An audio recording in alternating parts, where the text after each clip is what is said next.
নমস্কার বন্ধুরা, আপনাদের সবার প্রিয় ইউটিউব চ্যানেল অল ইন ওয়ানে সবাইকে স্বাগতম। আশা করি সবাই খুব ভালো আছেন। আজকের এই ভিডিওতে আমরা দেখে নেব রাজ্যের ফুড অ্যান্ড সাপ্লাই ডিপার্টমেন্টে ডাটা এন্ট্রি অপারেটর পদে যে নিয়োগের বিজ্ঞপ্তি প্রকাশিত হয়েছে, সেই নিয়োগ সংক্রান্তিত সমস্ত ডিটেলসটা আজকে এই ভিডিওর মাধ্যমে আপনাদেরকে দেখিয়ে দেব। মোট 12টি জেলাতে এখানে কিন্তু ভ্যাকেন্সি বেরিয়েছে। তো যারা ডাটা এন্ট্রি অপারেটর পদের জন্য অ্যাপ্লাই করতে চান তাদের জন্য একটা ভালো সুযোগ।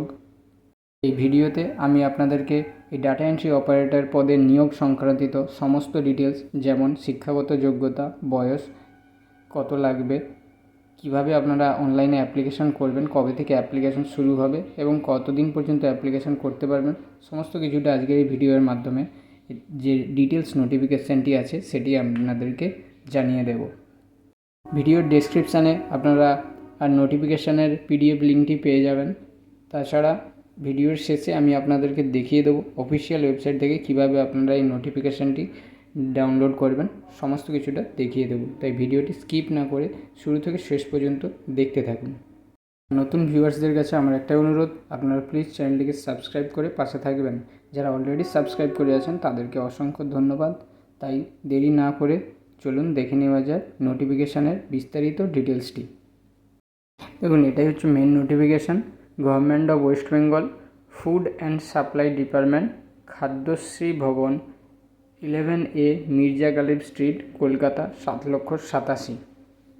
এবং অফিসিয়াল লিঙ্ক https://food.wb.gov.in, যেটার ফাইল নম্বর দেওয়া আছে FS/0/ACCTT/IT11/2024 E735244, যেটার নোটিফিকেশান নম্বর 2133 এবং নোটিফিকেশান পাবলিশের ডেট 4/6/2025, অর্থাৎ 4/6/2025 কিন্তু এই নোটিশটি পাবলিশড হয়েছে। রিক্রুটমেন্ট নোটিশ বলা হয়েছে, online application are invited for engagement of 26 contractual data entry operator on purely temporary basis for a period of 1 year for district as table below. One application can apply for one district only. অর্থাৎ এখানে বলা হয়েছে মোট 26টি vacancy রয়েছে এখানে, এবং district wise কিন্তু এখানে রিক্রুটমেন্ট হবে। প্রত্যেকটা ক্যান্ডিডেট কিন্তু একটি মাত্র ডিস্ট্রিক্টের জন্যই অ্যাপ্লাই করতে পারবেন, অর্থাৎ একজন কিন্তু একটা ডিস্ট্রিক্টের জন্যই অ্যাপ্লাই করতে পারবেন। মোট ভ্যাকেন্সি বলা আছে 26টি এখানে মোট ডাটা এন্ট্রি অপারেটর পদের ভ্যাকেন্সি রয়েছে, এবং সম্পূর্ণ ভ্যাকেন্সিটাই কিন্তু কন্ট্রাকচুয়াল বেসিসে হবে, যেটা পিরিয়ড থাকবে 1 ইয়ার, এবং ম্যাক্সিমাম ক্ষেত্রে কিন্তু এই কন্ট্রাকচুয়াল জবগুলো কিন্তু 1 ইয়ার পরে সেগুলো অটো রিনিউয়াল হয়ে চলতে থাকে। ঠিক আছে, তাহলে মোট 26টি ভ্যাকেন্সি, এবং পুরোটাই কিন্তু কন্ট্রাকচুয়াল বেসিসে 1 বছরের পিরিয়ডে কিন্তু কন্ট্রাকচুয়াল হিসাবে আপনাদের নিয়োগ করা হবে, এবং পার ক্যান্ডিডেট কিন্তু একটা ডিস্ট্রিক্টের জন্যই অ্যাপ্লাই করবেন। এখানে মোট 12টা ডিস্ট্রিক্টে ভ্যাকেন্সি বেরিয়েছে। ডিস্ট্রিক্টের MR/SR এরিয়া অনুযায়ী কিন্তু ভ্যাকেন্সিগুলো পাবলিশড হয়েছে। টোটাল 12টা ডিস্ট্রিক্ট। উত্তর দিনাজপুরে MR এরিয়াতে 3টে ভ্যাকেন্সি রয়েছে, SR এরিয়াতে কোনো ভ্যাকেন্সি এখানে নেই। এরপর জলপাইগুড়িতে MR এরিয়াতে 2টো ভ্যাকেন্সি রয়েছে, এখানে টোটাল ভ্যাকেন্সির সংখ্যা 2। আলিপুরদুয়ারের MR এরিয়াতে 1টি, SR এরিয়াতে কোনো ভ্যাকেন্সি নেই, এখানে টোটাল ভ্যাকেন্সি 1টি। পশ্চিম বর্ধমানের MR এরিয়াতে 1টি, SR এরিয়াতে 1টি, টোটাল 2টি। হুগলি ডিস্ট্রিক্টের জন্য রয়েছে MR এরিয়াতে 1টি এবং SR এরিয়াতে 1টি, টোটাল 2টি। পূর্ব বর্ধমানের MR এরিয়াতে 1টি এবং SR এরিয়াতে কোনো ভ্যাকেন্সি নেই, টোটাল ভ্যাকেন্সি 1টি। নর্থ 24 পরগনায় MR এরিয়াতে আছে 2টি ভ্যাকেন্সি, SR এরিয়াতে আছে 3টি, টোটাল 5টি ভ্যাকেন্সি নর্থ 24 পরগনাতে। নদিয়ার জন্য MR এরিয়াতে রয়েছে 1টি ভ্যাকেন্সি, SR এরিয়াতে কোনো ভ্যাকেন্সি নেই, টোটাল ভ্যাকেন্সি 1টি। কলকাতা জোনে ভ্যাকেন্সি রয়েছে, MR এরিয়াতে কোনো ভ্যাকেন্সি নেই, কিন্তু SR এরিয়াতে 2টি ভ্যাকেন্সি রয়েছে, টোটাল 2টি ভ্যাকেন্সি। মুর্শিদাবাদের MR এরিয়াতে 1টি ভ্যাকেন্সি, কিন্তু SR এরিয়াতে কোনো ভ্যাকেন্সি নেই, টোটাল 1টি ভ্যাকেন্সি এখানে। পূর্ব মেদিনীপুরে রয়েছে 2টি ভ্যাকেন্সি, যেটা MR এরিয়াতেই কিন্তু 2টি ভ্যাকেন্সি। এরপর সাউথ 24 পরগনাতে রয়েছে 4টি ভ্যাকেন্সি MR এরিয়াতে, কিন্তু SR এরিয়াতে কোনো ভ্যাকেন্সি নেই, টোটাল ভ্যাকেন্সি এখানে সাউথ 24 পরগনার ক্ষেত্রে 4টি। টোটাল ভ্যাকেন্সি দাঁড়াচ্ছে 19টি, এমআর এরিয়াতে, এসআর এরিয়াতে 7টি এবং টোটাল ভ্যাকেন্সি হচ্ছে 26টি। তাহলে 12টা ডিস্ট্রিক্ট মিলিয়ে কিন্তু মোট ভ্যাকেন্সি 26টি এখানে দেওয়া হয়েছে। এরপর এলিজিবিলিটি ক্রাইটেরিয়াটা আমরা দেখে নেব, কী ক্রাইটেরিয়া রয়েছে এখানে অ্যাপ্লিকেশন করার ক্ষেত্রে। এলিজিবিলিটি ক্রাইটেরিয়া, যেখানে 1 নম্বরে বলা হয়েছে the candidate must B a citizen of India, অর্থাৎ ক্যান্ডিডেটকে অবশ্যই একজন ইন্ডিয়ার সিটিজেন হতে হবে, তবেই কিন্তু এখানে অ্যাপ্লিকেশানটি করতে পারবেন। 2 নম্বরে বলা হয়েছে মিনিমাম এডুকেশনাল কোয়ালিফিকেশান, অর্থাৎ মিনিমাম এডুকেশান কোয়ালিফিকেশান কী চাওয়া হয়েছে এখানে বলা হয়েছে must hold bachelor's degree in any discipline from a recognised university, অর্থাৎ আপনার কিন্তু ব্যাচেলার ডিগ্রি থাকতেই হবে যে কোনো ডিসিপ্লিনের ওপরেই। আপনাকে কিন্তু ইউনিভার্সিটি থেকে একটি ডিগ্রি করে রাখতে হবে, গ্র্যাজুয়েট ডিগ্রি আপনাকে করতে হবে, তবেই কিন্তু আপনি এখানে অ্যাপ্লাই করতে পারবেন। অর্থাৎ আপনাকে কিন্তু আপনার গ্র্যাজুয়েট হতেই হবে, তবেই আপনি এই পোস্টের জন্য অ্যাপ্লিকেশানটি করতে পারবেন। 2 নম্বরে বলা হয়েছে সার্টিফিকেট ইন কম্পিউটার অ্যাপ্লিকেশান, আপনার কিন্তু কম্পিউটার অ্যাপ্লিকেশনের সার্টিফিকেট থাকতেই হবে। সেটা আপনার ডিপ্লোমা সার্টিফিকেট থাকলে খুবই ভালো হয়, নাহলে ন্যূনতম কিন্তু আপনাকে 6 মাসের সার্টিফিকেট এখানে শো করতেই হবে। এরপর আপনার এজ লিমিট কী বলা হয়েছে, 21 থেকে 35 বছরের মধ্যে আপনার বয়স হতে হবে এবং সেটা কিন্তু 1 জানুয়ারি 2025 এই তারিখের মধ্যে কিন্তু আপনার বয়স 21 থেকে 35 বছরের মধ্যে হতে হবে, তবেই আপনি এখানে অ্যাপ্লিকেশান করতে পারবেন। এখানে আপনাকে অবশ্যই গ্র্যাজুয়েট হতে হবে, আপনার ব্যাচেলার্স ডিগ্রি সার্টিফিকেট থাকতে হবে, তবেই আপনি এখানে অ্যাপ্লিকেশান করতে পারবেন এবং আপনার কম্পিউটার অ্যাপ্লিকেশান সার্টিফিকেট থাকতে হবে এবং আপনার এজ 21 থেকে 35 বছরের মধ্যে হলে তবেই আপনি এখানে অ্যাপ্লিকেশান করতে পারবেন। এখানে আপনাকে রেমুনেশন, অর্থাৎ আপনাকে স্যালারি কী দেওয়া হবে, আপনাকে মান্থলি এখানে 16,000 টাকা করে কিন্তু রেমুনারেশন দেওয়া হবে, অর্থাৎ আপনি 16,000 টাকা করে বেতন পাবেন এখানে প্রত্যেক মাসে। এরপর এখানে আপনার জব রেসপন্সিবিলিটিস কী হবে সেটা বলা আছে, আপনাকে two assist inspecting staff of food and supplies department in block or municipality level offices regarding entry of various forms and preparation of various reports and returns on daily basis as instructed by the authority, অর্থাৎ এখানে যে অফিসাররা থাকবেন, food supply ডিপার্টমেন্টের যে অফিসাররা থাকবেন, যে অথরিটি থাকবেন, তাদের যে বিভিন্ন ধরনের ব্লক এবং মিউনিসিপ্যালিটি লেভেলে তাদের যে বিভিন্ন ধরনের ফর্ম আছে সেগুলো কিন্তু আপনাকে ফিল আপ করতে হবে এবং বাকি যে সমস্ত কাজ অথরিটি থেকে আপনাকে দেওয়া হবে সেই সমস্ত রিপোর্ট কিন্তু আপনাদেরকে রেডি করতে হবে, রেডি করে সেখানে সাবমিট করতে হবে।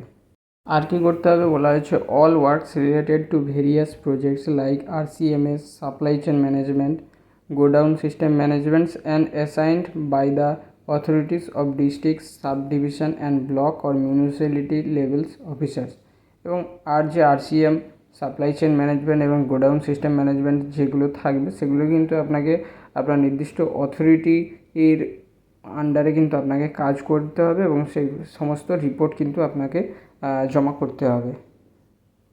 এবং 3 নম্বরে বলা হয়েছে all officials works as may be assigned to her or him time to time, এবং আপনাকে নির্দিষ্ট টাইম টু টাইম, নির্দিষ্ট টাইমের মধ্যে কিন্তু আপনাকে আপনার সমস্ত ওয়ার্ক কিন্তু অফিসিয়ালি কমপ্লিট করে দিতে হবে।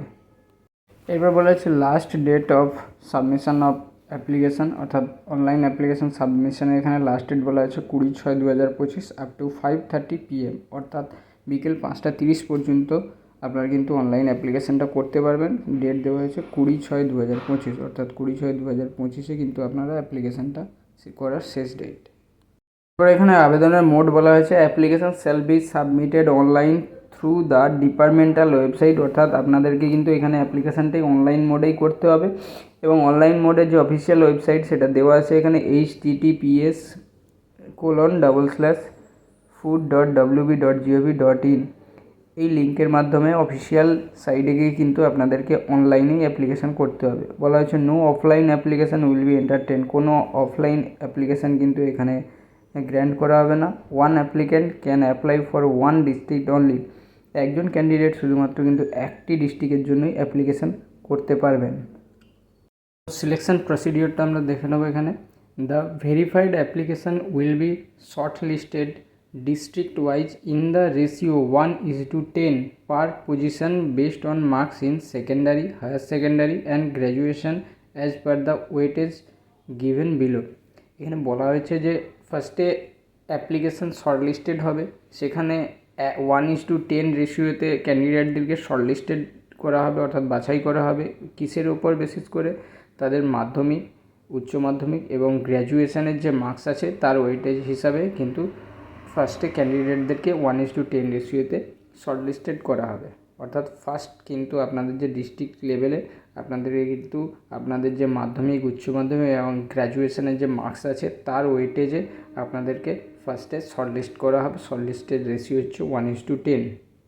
এখানে কোন অ্যাকাডেমিক লেভেলের জন্য কত ওয়েটেজ সিলেকশন করা হয়েছে সেটা এখানে দেওয়া আছে, অ্যাকাডেমিক লেভেল এবং তার যে ওয়েটেজ আছে সেটা জেনে নেব।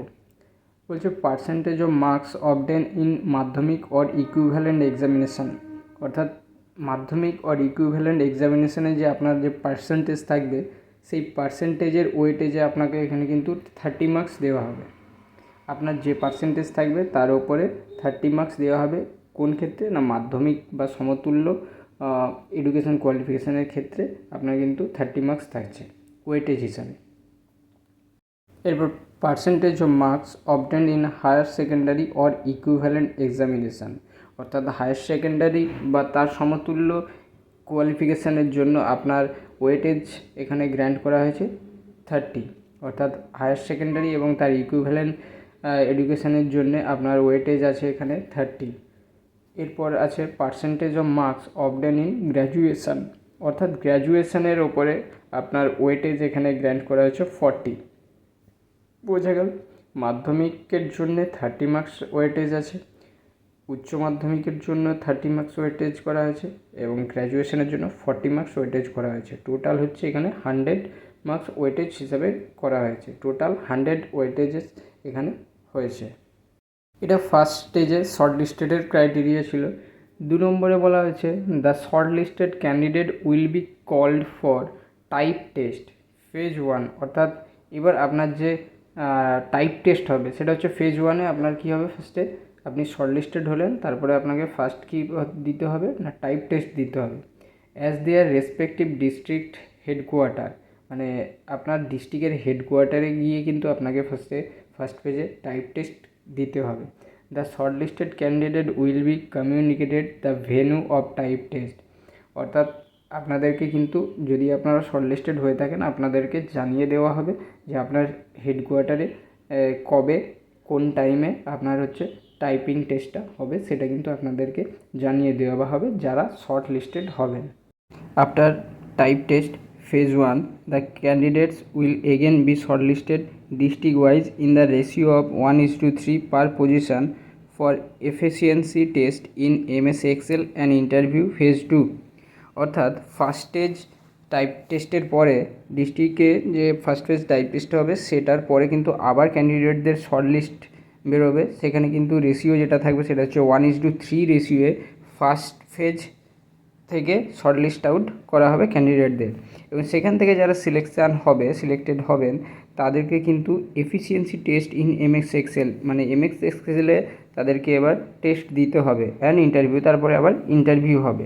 অর্থাৎ ফার্স্ট ফেজে টাইপ টেস্ট হলো ডিস্ট্রিক্ট লেভেলে, সেকেন্ড ফেজে কিন্তু আবার শর্টলিস্টেড হবে 1:3 রেশিওতে এবং যারা সিলেক্টেড হবেন তাদেরকে কিন্তু এমএস এক্সেলের ওপর একটা এক্সাম দিতে হবে এবং তারপরে ইন্টারভিউ হবে।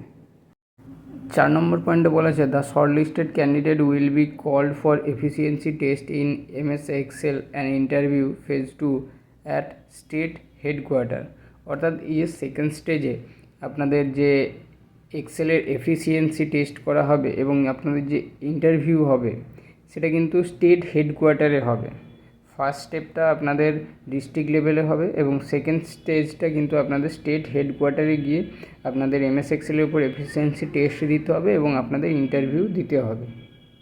এবং finally after efficiency test in MS Excel and interview at state headquarter district wise panel will be prepared based on the performance in type test, efficiency test in MS Excel and interview with following weightage, অর্থাৎ এইবার আপনাদের হচ্ছে final panel list out করা হবে কিভাবে, যে আপনি যে ফার্স্ট এফিসিয়েন্সি টেস্ট দিলেন এমএস এক্সেলের ওপর এবং ইন্টারভিউ যে দিলেন সেটার বেসিসে আপনার ডিস্ট্রিক্ট ওয়াইজ আপনার ডিস্ট্রিক্টে একটা প্যানেল লিস্ট আউট করে দেওয়া হবে, সমস্ত ক্যান্ডিডেটদের মিলিয়ে একটা প্যানেল লিস্ট আউট করে দেওয়া হবে, যেখানে আপনারা যে এফিসিয়েন্সি টেস্ট এবং এমএস এক্সেলের দিলেন এবং তার যে ইন্টারভিউ দিলেন তার যে পারফরমেন্স, সেই পারফরমেন্সের উপরে কিন্তু এখানে একটা মার্কস রেডি করে এটা কিন্তু ফাইনাল প্যানেল আউট করা হবে। কী বলেছে, অ্যাসেসমেন্ট ক্রাইটেরিয়া ফেজ 1 মার্কস এবং প্লেস। টাইপ টেস্ট ফার্স্ট পেজে যে টাইপ টেস্ট হবে সেই টাইপ টেস্টে আপনার ওয়েটেজ করা হয়েছে 40 মার্কস, অর্থাৎ এই 40 মার্কসের হচ্ছে আপনার এক্সামটা হবে যে টাইপ টেস্ট আছে ফার্স্ট পেজে। রেসপেক্টিভ ডিস্ট্রিক্ট হেডকোয়ার্টারে এই টাইপ টেস্টটা হবে। এরপরে কী বলা আছে, এফিসিয়েন্সি টেস্ট ইন এমএস এক্সেলের কিন্তু আপনার এফিসিয়েন্সি টেস্টটা হবে সেকেন্ড ফেজে, সেটার মার্কস আসছে 50 মার্কস, সেটা হবে স্টেট হেডকোয়ার্টারে। এবং তার সাথে যে ইন্টারভিউ দিতে হয়েছিল সেকেন্ড ফেজে, সেই ইন্টারভিউর জন্য থাকছে 10 মার্কস, সেটাও আপনার ওই একসাথে যেখানে আপনি এমএস এক্সেলের এফিসিয়েন্সি টেস্ট দেবেন সেই সেন্টারেই আপনার কিন্তু ইন্টারভিউটাও হবে, সেটা হচ্ছে স্টেট হেডকোয়ার্টার। অর্থাৎ স্টেট হেডকোয়ার্টারে কিন্তু আপনার এমএস এক্সেলের ওপর টেস্টটা হবে এবং ইন্টারভিউটা হবে। আর যেটা ফার্স্ট পেজে টাইপ টেস্ট হবে সেটা কিন্তু আপনার রেসপেক্টিভ ডিস্ট্রিক্ট হেডকোয়ার্টারে হবে। টোটাল হচ্ছে আপনাকে 100 মার্কসের এখানে এক্সাম দিতে হচ্ছে। বুঝে গেল? অফিসিয়াল নোটিফিকেশানটি ডাউনলোড করার জন্য আপনি ওয়েস্ট বেঙ্গল ফুড ডিপার্টমেন্টের অফিসিয়াল হোম পেজে চলে আসবেন, যার জন্য food.wb.gov.in লিখে গুগলে সার্চ করলেই কিন্তু আপনারা ওয়েস্ট বেঙ্গল ফুড ডিপার্টমেন্টের অফিসিয়াল পেজে চলে আসবেন। এখানে ফার্স্টেই অনেকগুলো অপশান পাবেন, যার মধ্যে থেকে নোটিফিকেশান অর্ডার বলে যে অপশানটি আছে, যে লিঙ্কটি আছে, এই নোটিফিকেশান অর্ডারে আপনারা ক্লিক করবেন। এখানে ক্লিক করলে আপনাদের সামনে নেক্সট পেজ ওপেন হয়ে চলে আসবে। নেক্সট পেজে অর্থাৎ নোটিফিকেশানের পেজ, এখানে সমস্ত রকম নোটিফিকেশান আপনারা পেয়ে যাবেন। এখানে একদম উপরের দিকে দেখতে পারবেন ডান দিকে recruitment, appointments, training, position and service related বলে একটি অপশান পাবেন। এই অপশানে এই লিঙ্কটিতে আপনাদেরকে ক্লিক করতে হবে। এখানে ক্লিক করলে আপনাদের পরবর্তী ইন্টারফেস আপনাদের সামনে এইভাবে ওপেন হয়ে চলে আসবেন। এখানে স্ক্রল করে একটু নিচে এলেই আপনারা ফার্স্টেই দেখতে পাবেন যে সমস্ত নোটিফিকেশানগুলো এখানে পরপর দেওয়া আছে। সিরিয়াল নাম্বার 1এই কিন্তু আমাদের নোটিফিকেশানটি আছে, সিরিয়াল নাম্বার 12133, মেমো নাম্বার দেওয়া, মেমো ডেট দেওয়া আছে, ক্যাটাগরি দেওয়া আছে, বাই হোম বলে দেওয়া আছে, তারপরে সাবজেক্টে দেওয়া আছে এঙ্গেজমেন্ট অফ ডিইও অর্থাৎ ডাটা এন্ট্রি অপারেটর পদের যে নোটিফিকেশান সেটা সাবজেক্টে দেওয়া আছে। এর পাশেই ডান দিকে ডাউনলোড পিডিএফ অপশান পেয়ে যাবেন। এই পিডিএফ অপশানে ক্লিক করলে আপনাদের যে মেন নোটিফিকেশানটি আছে সেটি পিডিএফ আকারে ওপেন হয়ে এইভাবে আপনাদের সামনে চলে আসবে। তো এইভাবে খুব সহজেই কিন্তু আপনারা পিডিএফটি ডাউনলোড করে দেখে নিতে পারবেন। আশা করি ভিডিওটা সবার হেল্পফুল হয়েছে, তাই ভিডিওটিকে অবশ্যই একটি লাইক করে দেবেন এবং সবার মধ্যে শেয়ার করে দেবেন। Thank you.